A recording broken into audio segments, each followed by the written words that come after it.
Today, I'm going to talk to you about how customer satisfaction really works. A huge industry has been built off the fact that improvements in customer satisfaction lead to increased loyalty and better business results. So understanding what drives customer satisfaction is critical to the success of a business. But are we really going about this in the right way? I think not. The way people think, the way they draw conclusions and the way they act is not taken into account by current approaches. We need to find a better way of looking at this. Let's listen to a couple of people talking about their customer experiences.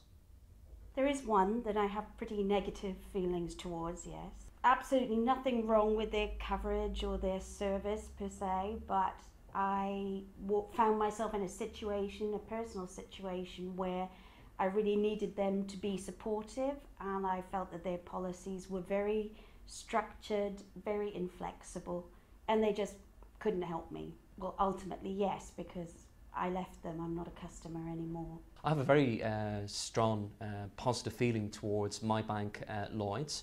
I have this package with them, which is a great package, which is it's an insurance package that I had to use quite recently, actually, for quite an emergency situation. What happened was I lost my iPhone, one of those kind of end of the world predicaments, and I didn't know what to do, so I just popped a quick call to Lloyds, and the customer service representative was really helpful. They fully reassured me that everything would be okay. They took some brief details off me, and literally within the next couple of days I had my replacement iPhone. So there was no stress, there was no fuss, ultimately there was no hassle. I didn't have to fill out any other paperwork, nothing else was involved. It was great. I have more of a positive outlook with my bank. They're a lot more than just a bank. They are very, very friendly in terms of their customer experience.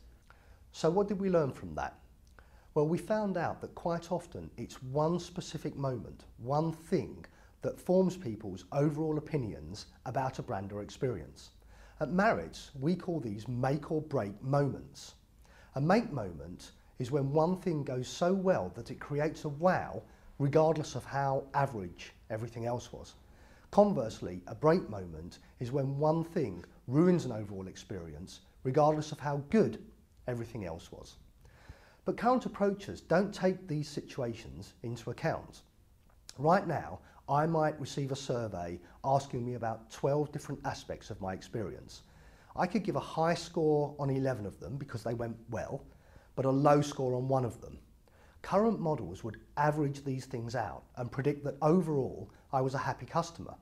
They would assume that the 11 good things compensated for the one bad thing, but we know that's not the case. The new Maritz approach provides a much better understanding of when one thing goes either so well or so poorly that all by itself it makes or breaks the overall experience. We've applied this to well over 20 studies, and in each and every case we've gained a much better understanding of how customer satisfaction really works.